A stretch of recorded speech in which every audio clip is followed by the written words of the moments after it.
एक बड़ी कॉमन सी कंडीशन है जिसको ज़्यादातर सभी लोगों को पता है, चाहे वो अर्बन हो, रूरल हो, सबको पता है और जिसको कहते हैं पाइल्स। और यूजुअली अगर एनल कैनाल के साथ कुछ भी तकलीफ होती है, सब उसको पाइल्स ही कह के बोलते हैं कि पाइल्स में ये प्रॉब्लम हो रही है, हमें पाइल्स की शिकायत है। बट एक्चुअली पाइल्स डिफरेंट चीज़ है। पाइल्स जो एनल कैनाल की बहुत सारी कंडीशंस हैं, उनमें से एक पर्टिकुलर कंडीशन है जिसको टेक्निकली हम हेमरॉइड्स कहते हैं, उसको एक कॉमन लैंग्वेज में पाइल्स कहा जाता है। इसमें जो हमारी एनल कैनाल है उसमें कुछ ब्लड वेसल्स होती हैं जिनमें स्वेलिंग आ जाती है स्ट्रेन करने से या कॉन्स्टिपेशन की वजह से।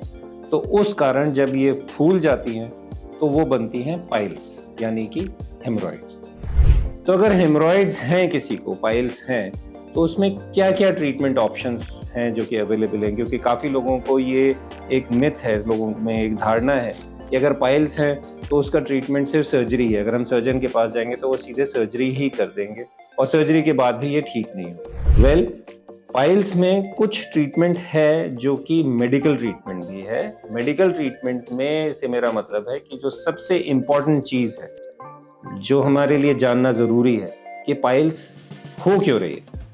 जो मुख्य कारण पाइल्स के होने का है वो ये है कॉन्स्टिपेशन, जिसको कि हम कब्ज भी कहते हैं। तो कॉन्स्टिपेशन की वजह से पाइल्स का डेवलपमेंट होता है। तो इसलिए अगर हमें परमानेंट क्योर चाहिए पाइल्स का, तो उसके लिए ज़रूरी है कि हम अपने कॉन्स्टिपेशन को भी ठीक रखें।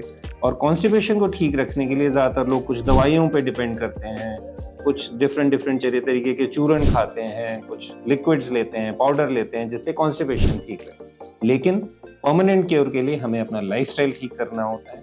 और इस लाइफस्टाइल को ठीक रखने का जो मेजर कंपोनेंट है वो है एक डाइट। आप ठीक रखें, डाइट में हाई फाइबर डाइट लें, प्रोसेस्ड फूड ना लें, फ्लूइड्स अच्छे से लें और सेडेंटरी लाइफ नहीं रखें, एक्सरसाइज करें।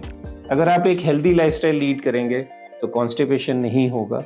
और ये सबसे इम्पॉर्टेंट चीज़ है पाइल्स के ट्रीटमेंट। इसके अलावा यदि पाइल्स हैं तो कुछ मेडिकल ट्रीटमेंट जैसे कि सिड्स बाथ हैं, कुछ लोकल अप्लाई करने के ऑइंटमेंट्स होते हैं, जिनसे कि अगर शुरुआती ग्रेड में हैं और हम अपना लाइफस्टाइल ठीक रखें तो पाइल्स को हम कंट्रोल कर सकते हैं। इसके अलावा कुछ मिनिमली इन्वेजिव ट्रीटमेंट होता है, जैसे कि इंजेक्शन स्क्लेरोथेरेपी होती है, बैंडिंग होती है, क्रायोथेरेपी होती है, इंफ्रारेड कोएगुलेशन होता है। इस तरीके के कुछ ट्रीटमेंट्स हैं जिनको हम ये नहीं कह सकते कि पूरी तरह ये सर्जिकल प्रोसीजर है, ये एज एन ओपीडी प्रोसीजर होते हैं। और इनसे भी शुरुआती ग्रेड में अगर पाइल्स होती हैं तो वो ठीक की जा सकती है। एंड इसके बाद ऑप्शन आता है सर्जिकल ट्रीटमेंट का, जिसमें कि ग्रेड 2 और उससे अबव अगर पाइल्स होती हैं तो उसका ट्रीटमेंट करने के लिए एक तो होती है ओपन हेमरॉइडेक्टमी, जिसमें कि पूरे जो काफ़ी समय से चलती आ रही है, जिसमें हम पूरे पाइल्स के मांस को निकाल देते हैं।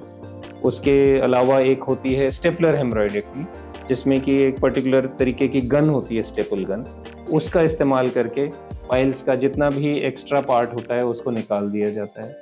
और लेज़र हेमरॉइडोपेक्सी होती है, जिसमें डायोड लेज़र की मदद से पाइल्स को उनके रूट से लेके जला दिया जाता है। तो अगर किसी को कितने ग्रेड की पाइल्स हैं और इसके लिए इनमें से कौन सा ट्रीटमेंट उसके लिए बेटर सूटेबल है, इसका डिसीजन लेने के लिए आपको अपने सर्जन को दिखाना होगा, जो आपको एग्जामिन करेंगे, आपकी सारी हिस्ट्री लेंगे और उसके बाद ये डिसीजन होगा कि कौन सा ट्रीटमेंट आपके लिए बेस्ट सूटेबल है। लेकिन जो भी ट्रीटमेंट लें, प्राइमरी चीज़ ये है कि अगर आप नहीं चाहते कि रिकरेंस हो पाइल्स की, तो अपना लाइफस्टाइल ठीक रखें, क्योंकि यदि आप अपना लाइफस्टाइल ठीक रखेंगे तो फ़ायदा आप ही उठाएंगे। Thank you so much.